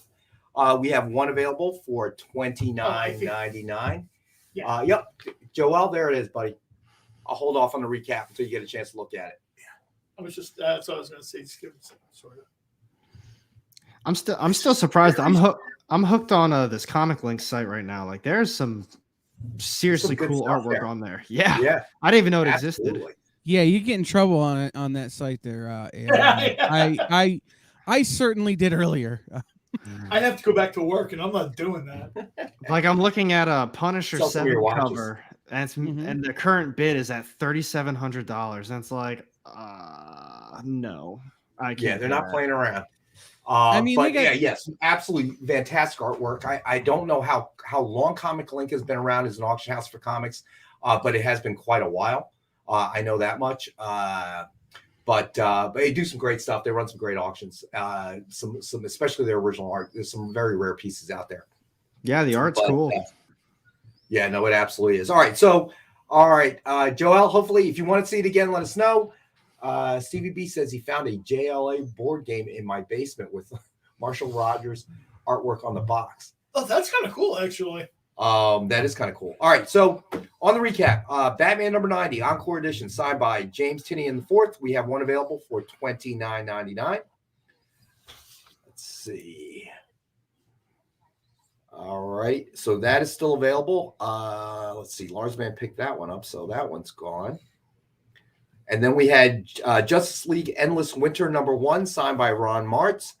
And we have one available for $29.99. Suggested retail is $49.99. Number 19 of 70. Now I'm thinking about an Evil Ernie tabletop RPG. You want Kyle's got my mind sort of drifting. You want a piece of paper and a pencil? You can start mapping it out. No, I mean, I just think that has a lot of. That's a perfect universe for that sort of thing. I would agree with you there. Spider-Gwen number 19, first printing, resurrection variant by Clayton Crane, CGC graded 9.8. We have one available for $69.99. And let's see, we had Elvira meets Vincent Price number 5, Juan Samu Virgin cover, and we have one available tonight at $40. Suggested retail is $50. And then we had the complete Dracula number 3 signed by Colton Worley. And we have one available for $18.97. I send you an email. I got to see if Colton Worley signed any Sherlock Holmes and Houdini. You send that email. I won't get it. So Miss Fury number 7, high-end Adrian Saif, blood red, ultra limited edition cover. That is a best offer book, suggested retail of $50, and it is a best offer book starting at $10. Larsman originally, he meant Buscemi, but he put Buscemi, and all I thought to myself was, Steve Buscemi draws too? What a talented guy. He's such a great actor, too. I knew it. He's a great actor. I know. All right, and then we had, this one. Stray Dogs Dog Days number 1, Dynamic Forces exclusive variant by Tony Fleeks and love that Trish cover. Forstner, CGC graded, guaranteed 9.8. So then finally we had the Sci-Fi Mega Kit. Includes Battlestar Galactica number 5, high-end ultra limited edition, Firefly number 1, signed in purple by Greg Pak, Star Trek Green Lantern number 1, Dynamic Forces variant, signed in gold by Jay Lee, and Alien number 1, Gleason variant covers, CGC graded, guaranteed 9.6. Suggested retail $350. That is available tonight. We have one kit available for $149.99. And Where Rupin Signs signs in on the is board for gotcha, buddy. That's a nice book. That's a real nice cover. And remember, if you win a claim tonight, please fill out the submission form so that we can get your ship to address and also match up your real name with your screen name if it is not the same. All right, so there you go. So that's the recap. How about that? What do you want to do next? You know, Can I request the book? Yes, you can request a book. Go ahead, Sure. Kyle. The Other History of DC Comics Universe, CGC graded 9.8. All right, It's a cool cover. That's a really cool cover, man. Like It the is a cool original cover. Black Lightning costume. So it is The Other History of DC of the DC Universe #1, CGC graded, guaranteed 9.8. We have one available tonight for $75. John Ridley just crushed this book, by the way, and it's Giuseppe Camicoli art. Just an incredible Black Label book, and it's kind of their characters you're not used to from DC, and their stories you're not used to from DC, but it really does fill in some of those weird gaps in the DC knowledge base. Very cool. So Stevie B has a question. I have an answer for Stevie B. Go ahead. I think one or both of those properties is probably somewhere in that realm of public domain type thing. I think you are correct. Fred Saberhagen, I believe it was Fred Saberhagen, did a book series about Dracula Right. called Friend in the Family. And if I remember correctly, I think one of those books was called The Case of the Sanguinary Count, which is essentially Dracula's run-in with Sherlock Holmes. Right. Because, exsanguinated bodies show up, and Sherlock Holmes shows up to figure out the I mystery. feel like there was a movie made somewhere.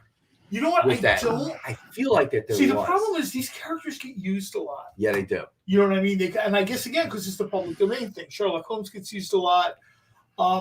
There's been a couple different takes on Sherlock Holmes and Dracula, one of which, and I can't think of his name, I feel sorry, I feel bad, he does some really cool Sherlock Holmes audiobooks.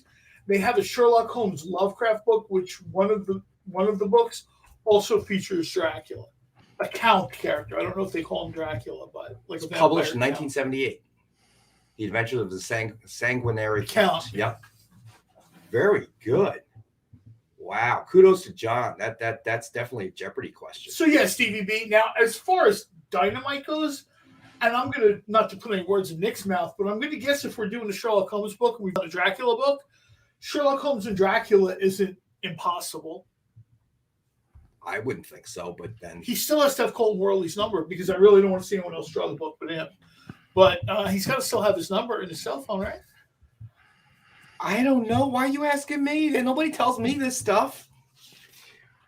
There needs to be a Joe Al. This is going. There needs to be a Green Hornet spam variant edition. I agree. Oh, man. Oh, you know how cool it would be? Green Hornet pulls like a little spam out from the glove box. Kato gives him 5 right across the eyes. Don't eat that. You're a rich man. What are you doing? Or it turns out Green Hornet, he really gets his superhero kind of mojo going on, like Popeye when he eats a can of spam, right? You know? It's sodium overload. That's why it's all jacked up.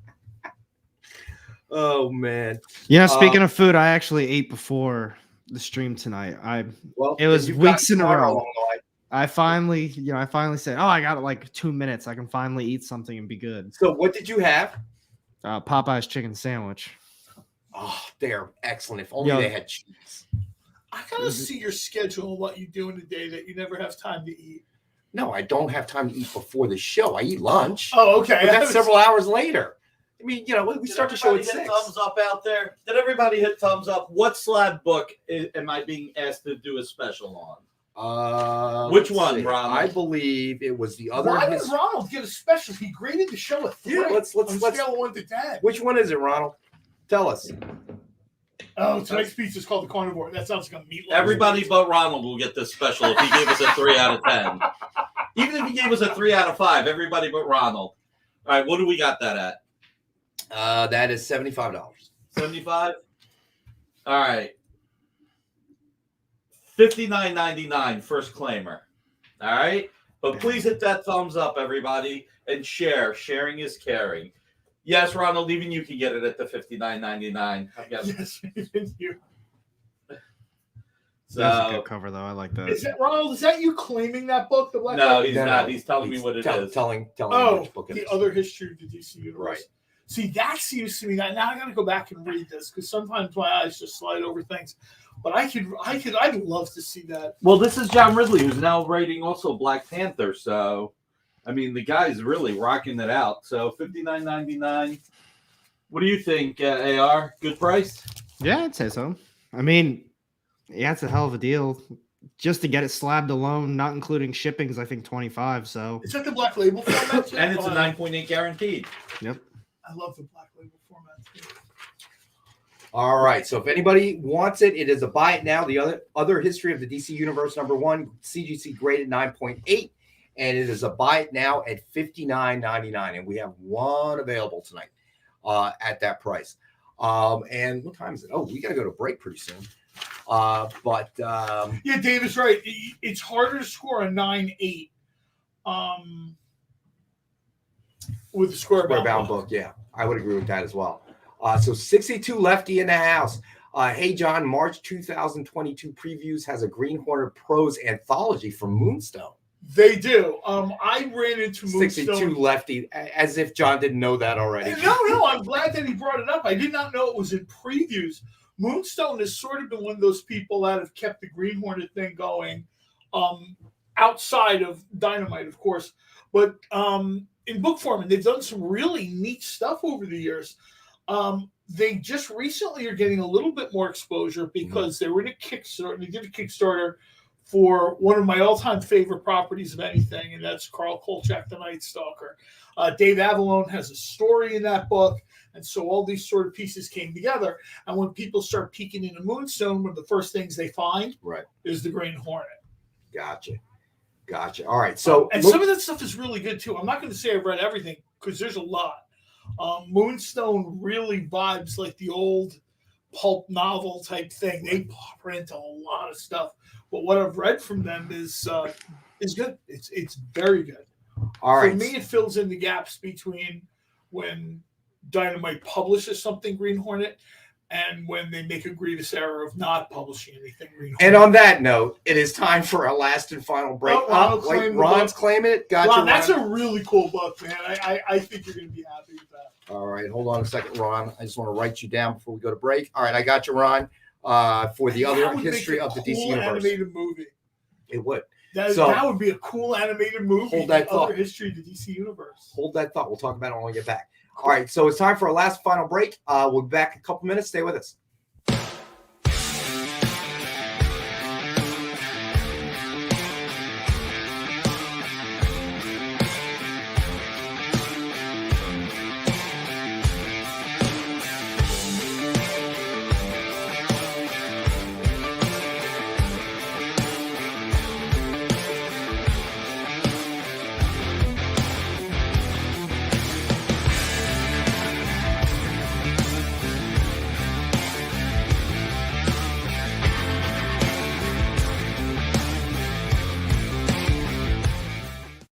Be continued.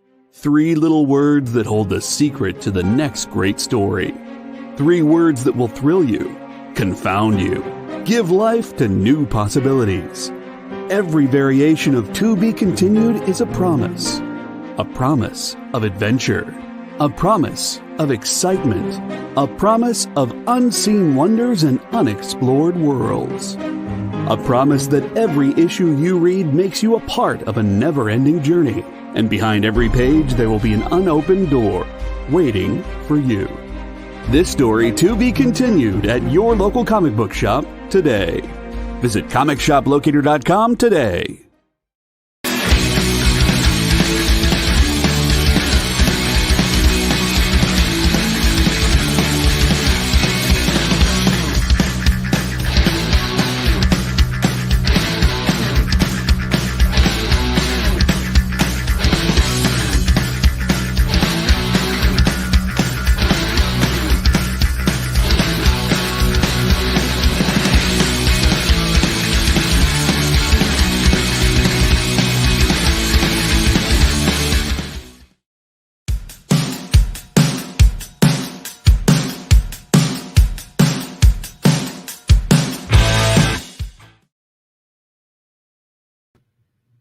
All right, we're back. John went shopping.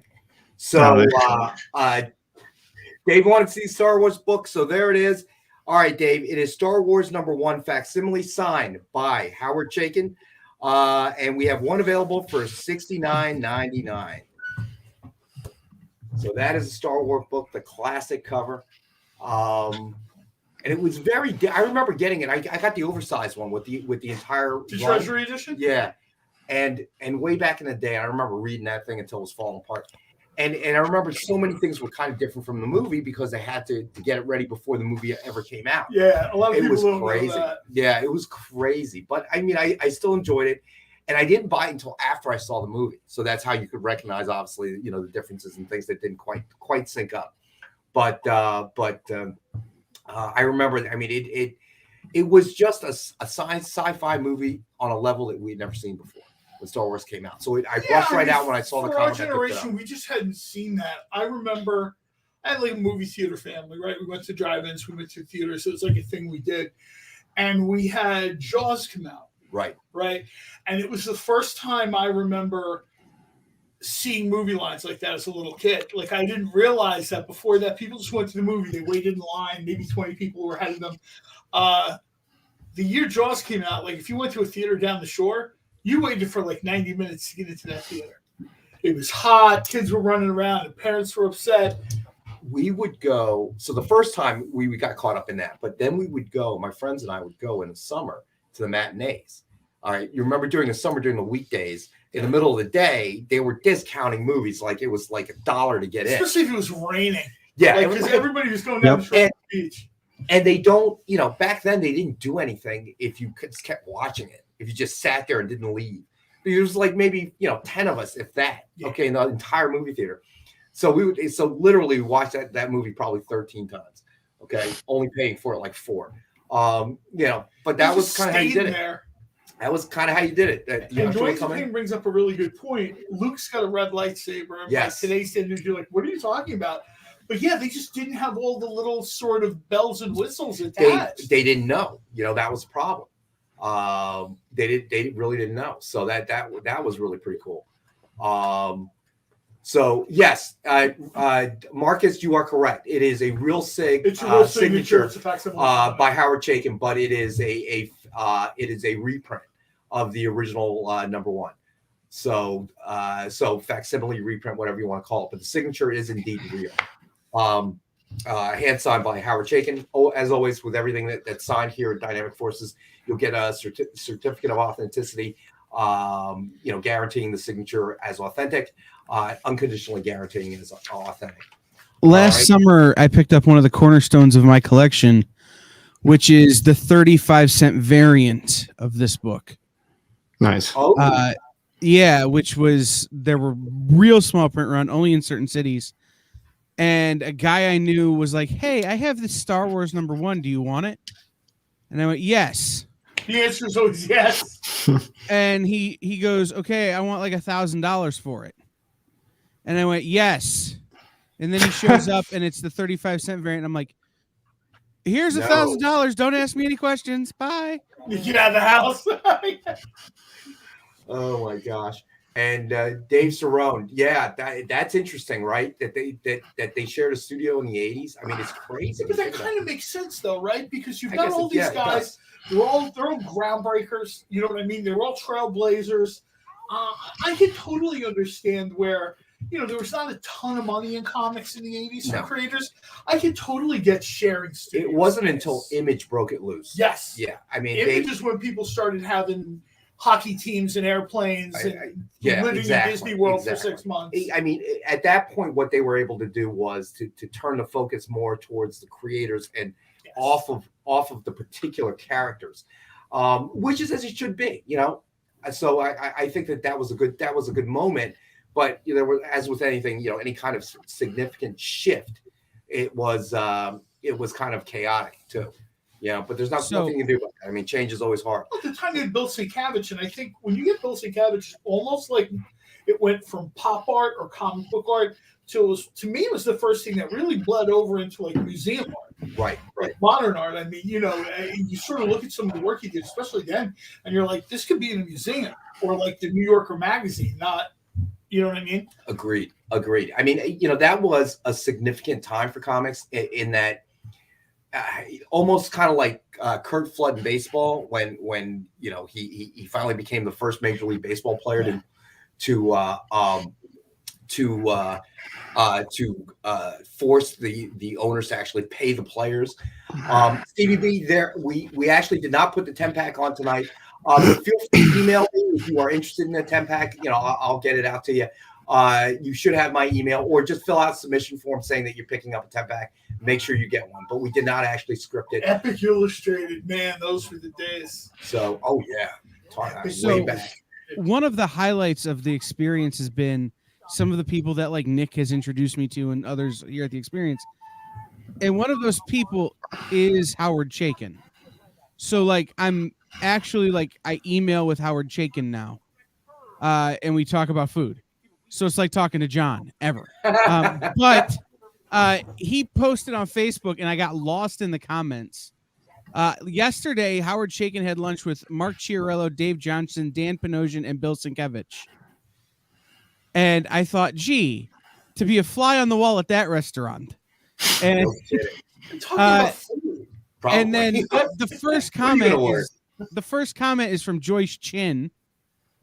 And then there are comments from Dennis Cowan complaining they didn't get invited. And I'm like, somewhere in California, the world's greatest collection of comic art or comic creation isn't at a Comic-Con.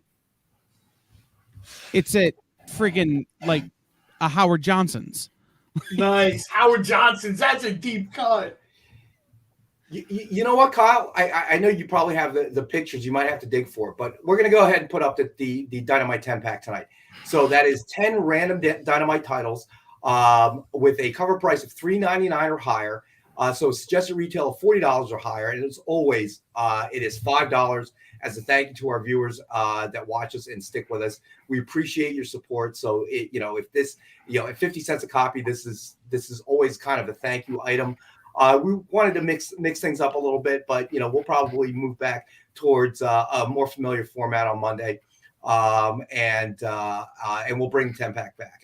Absolutely. So Stevie B, just fill out the submission form. We'll get one out to you, buddy. Or if you want multiples. All right. So let's get to. Hold on. Let's see how much time we have. Ooh, for the record, I never have to look for that one. I just don't delete it anymore. There you go. There you go. I might switch it up. We might get 10 more random books. Any more slabs or remarks? I don't know if we have any more slabs. Let me see. We got that one. No, I think we showed all of them. Yeah, we did. Yeah, I think we did too. All right. So let's go to. We do Purgatory next? We haven't done Purgatory yet, but we'll do that after this one. So this one I pulled out a personal favorite. X-Files #1, signed by Joe Harris. And we have one available for suggested retail of $89.99. We have one available for $19.93. There's a thing yesterday for International Women's Day called the Scully Effect, based on the character that she plays, and it talked about a massive spike in women moving towards science, medicine, mathematics, and engineering. I believe that's possible. Yes. Based on her character, and I just thought that was super cool. And she put a little comment that she had never heard that before. It was like a thing on Facebook, and they were like, "Oh yeah, that's kind of what it's called." It was, I guess as a role model, they see her. She's a scientist. She's a FBI agent. She's a doctor. If I remember correctly, she's a licensed MD. So sort of all those fields benefited. The FBI in particular said they had. Ron, I got you, buddy.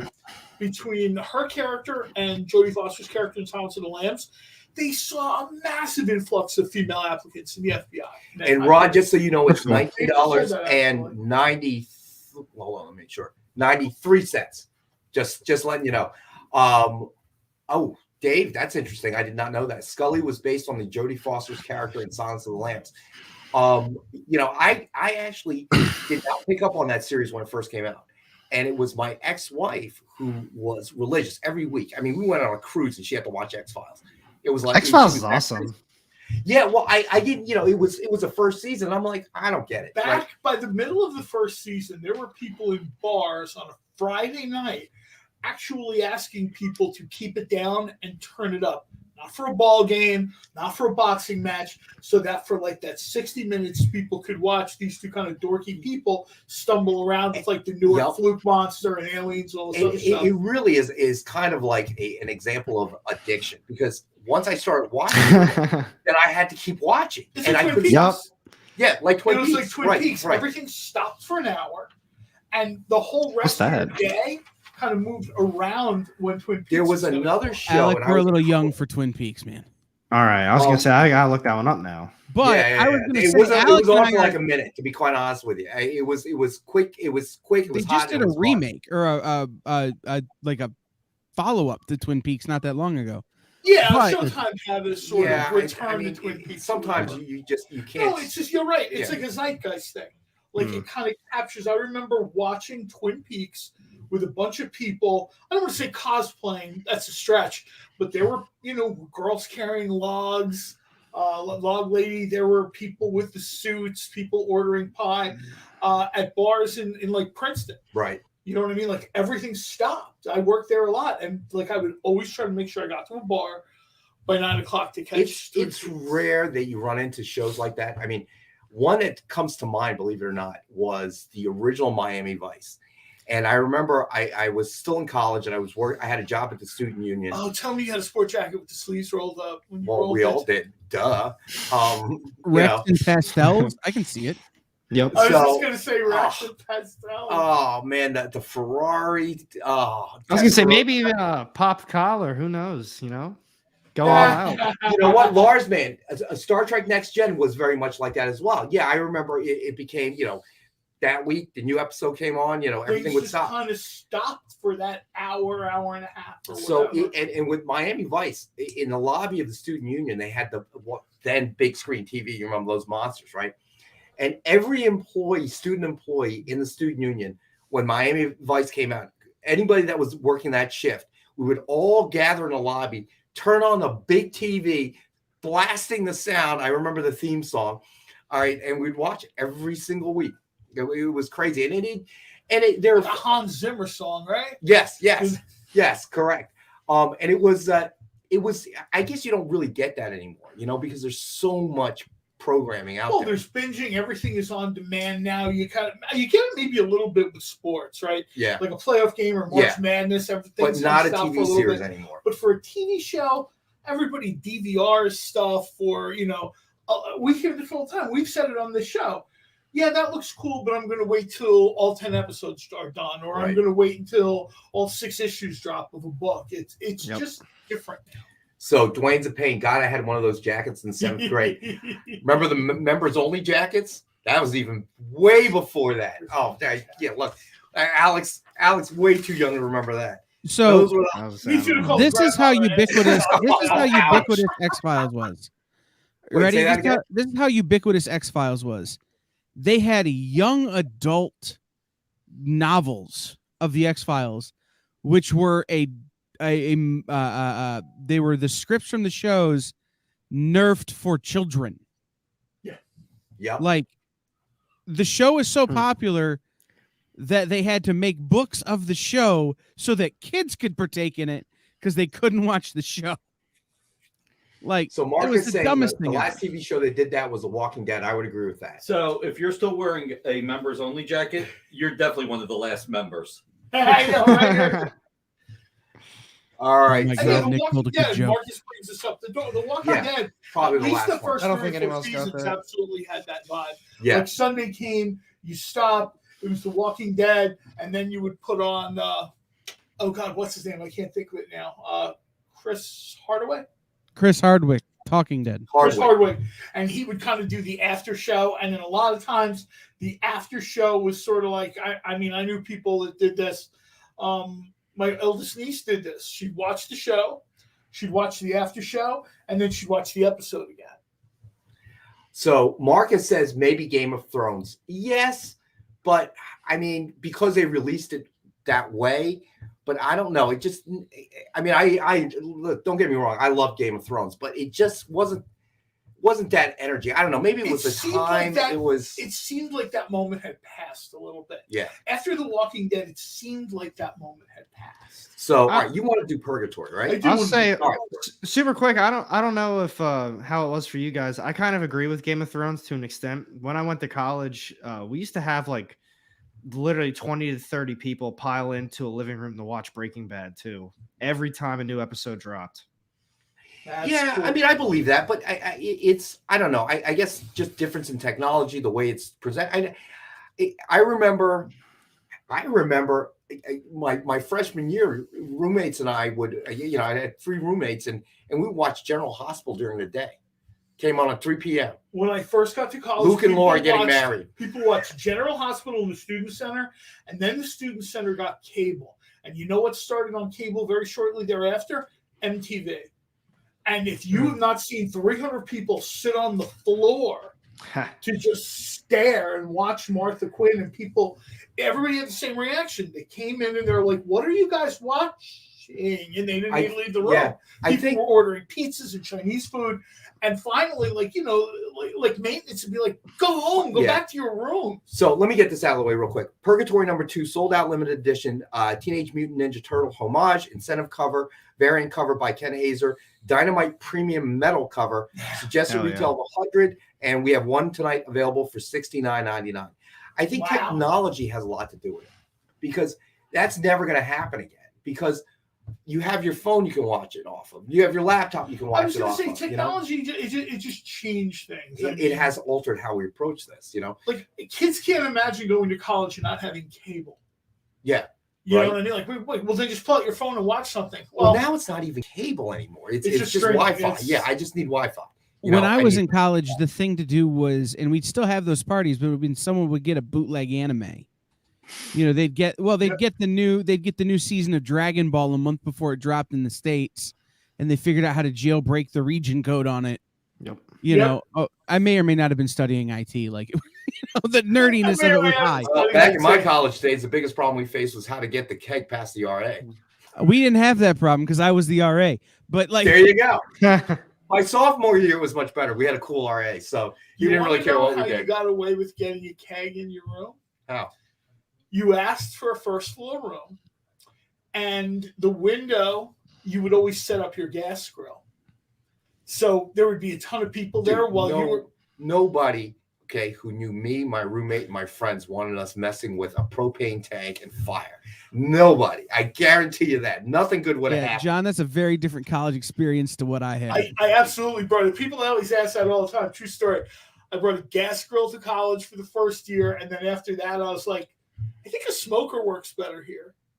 Jeez, because you're just kind of listen. I wish we had a friend like you in college. Our solution to the problem was to just make sure that the RA, listen, dude, you can tap this keg anytime you want. You come in, you join the party, drink as much as you want. It's free for the RA. Then with the keg was no problem. Freaked out because she gained like 9 pounds the Freshman semester 10. that she took over because she's like, "What are you making?" And I'm like, "Lamb roast." Lars, man, you put a tabletop over the keg core. Nice. We weren't that bright. All right, so we got like 10 minutes and like 4 books left to show, but we got 5 minutes on the best offers. Go. There's one I really want to see, and it's this one. It's Evil Ernie, number 4. All right, so we'll do that. I saw that at the shop. That is. Should this be the box for the tabletop RPG, Kyle? So Evil Ernie but number this 4. This is killer. Okay, so Evil Ernie number 4, Megan Hetrick, Virgin cover, suggested retail of $50, and we have one available for $40. That's so nice. I didn't pre-order this from my LCS, but when I went in today and realized I hadn't, I ordered it today, so I should have it next week. Like, this is one of those. This is killer. Like, I'm in love with this cover. So, and then we have Draculina number 2, Virgin cover, also suggested retail of $50, and we have one available for $40. And real quick note, I mentioned John Spilios because he asked me about Draculina, and I do think the first issue was not at the same level as the first issue of Nyx and some of these other things, like Sonya Versal's first issue, Vampy first. These things hit. It was like boom, boom, boom. They were off to the races. Draculina did not quite start at that pace. Issue 2 very much sort of picked up the pace, and like I suspected, this is essentially a newish character, right? Right. So they have more ground to cover. Right. Like if I do a Red Sonja Vampirella book, I got decades worth of stuff. I go, I'm good. They meet Betty and Veronica, everybody's happy. Draculina sort of doesn't have that depth. So issue 2, I'll tell you right now, if you bought issue 1 and you were like, I'd suggest at least consider getting issue 2, because there's really like a marked improvement. You see more where they're going with the story. I wouldn't be surprised to see this character do very well in the future. All right, so last couple of books. Let's do Action Comics 1000, Jim Lee main cover, Silver Signature series, signed by Brian Michael Bendis. Suggested retail of $89.99. It is one of our 5-star books at $50. Super quick to what John was saying before. I tend to do that too. I usually give series at least 3 issues, depending on the type of series. Like if it's a 5-issue mini run, I usually only do 2. But if it's like a new ongoing or like 12 issues or something, I usually try out at least 3, maybe 4 at the absolute most. But you'll be able to get a good judge of kind of where the series is going by that point. Yeah, plus if it's a new character, I'll absolutely cut it a little bit more latitude. You know what I mean? Especially if it's a new character set in an established universe. I mean, this is sort of firmly entrenched in, Vampirella's world. I'm sorry, you can go. Go ahead. No, I was gonna say I'm even looking at it right now, like with Marvel's new ongoings. Like I love Hulk, I love Venom, but neither of those series are really landing on me right now. Like Venom's 6 issues deep, and Hulk is I think 4, maybe 5 issues deep, and I honestly don't really think either of them are good. But they're some of my favorite characters. I mean, that's tough to just drop from a pull list, Right. I think that I get that, but I think in terms of storytelling, coming down from Immortal Hulk, that's a big drop. And I'm not disrespecting any other creators out there, but you had Immortal Hulk, which is how many issues of some of the 50. best written stuff people had seen. Why is it whenever you say you're not disrespecting something, it feels like you are? That's like when my mom always says before like something rude. That's your other one. That's the other one. Don't take this personally, but no offense. But you're getting ready to drop a ton of offense. But yeah, I think particularly Hulk. Venom is, we talked about this before. I think maybe Venom's a little bit overexposed. Lately, yes. There's a lot of Venom. It seems like weekly, bi-weekly. And I can see where you can do that for a while. But after a while, people are like, all right, maybe I need to sit down for a second. And I think with Hulk, there's just a fairly precipitous drop there from the Alex Rossing of the book to, not that there's anything wrong with the book now, but, I think people are like, you know what, I can take a breather here. So 62 Lefty, spoken like a divorced man there, Rex. What, one more book? That's absolutely right, 62 Lefty. Not once, but twice. My divorce attorney sends me a Christmas card every year trying to find out if I got married again. Spider-Man. He sends you a gift card from Match.com. Oh, it's a her. And she awesome. She is an absolute shark out there. Best attorney I've ever hired. Amazing Spider-Man #1, Midtown Comics exclusive, J. Scott Campbell, black and white cover, dual signed by Humberto Ramos and Edgar Delgado. Wow, we should have opened the show with this. This thing is cool. Suggested retail of $149.99. We have one available tonight for $100 for anybody who's interested. Those Midtown Comics variants are so there you go, Lars Man. That's what it is, my friend. And I do want a special shout out to Lars Man. Happy to hear. All right, so Lars Man's claiming it. Nice. And that's done, by the way. We are done. Congratulations to whoever won the best offer. And I shout out to Lars Man. Glad you're okay, my friend. Hoping you have a quick recovery there and you're out of there for out of the hospital in a very short period of time. And let's see, 62 Lefty, 2 for me too. This time I got a dog. I don't get it. I'm not sure. What was 62 Lefty the one who asked for the Dynamite 10-pack? 62 Lefty, you have my divorces. Email. 2 divorces. This time you got a dog. Yeah. sometimes there's no context with the chats because it's scrolls out there. I think we covered this before, 62 Lefty, on a previous show. See, my wife tried to leave all the time. I just called her mom, and her mom told her not to. It was very simple. Her mom's like, "You're not coming back here," so my wife went, "Okay." All right, never mind then. You better check your bank account. That's all I'm saying to you. My in-laws love me because you know how often they had to cook Thanksgiving over the years? Ooh, good point. Zero. That's good point. That is a they very got good to point. sit there, drink, watch football in the parade. Do you clean up afterwards too? And I'd roll in. This is going to sound terrible, but I would wind up giving one of the servers I worked with like a few bucks to come and clean up. Oh, you actually brought servers to your in-laws? I would usually have one help. Wow. That would explain why I love them so much. That explains a lot right there. That is legit. Like we would set up, we would go to people's homes and set up Thanksgiving, and it'd usually be me and one or two assistant servers, prep cooks, whatever. We'd set everything up. Rich people don't like to cook, but they like to eat. So they order their dinner. Most people, even poor people, like to eat. I bring this stuff out there. Yeah, but poor people learn how to cook because they don't. Oh, I know.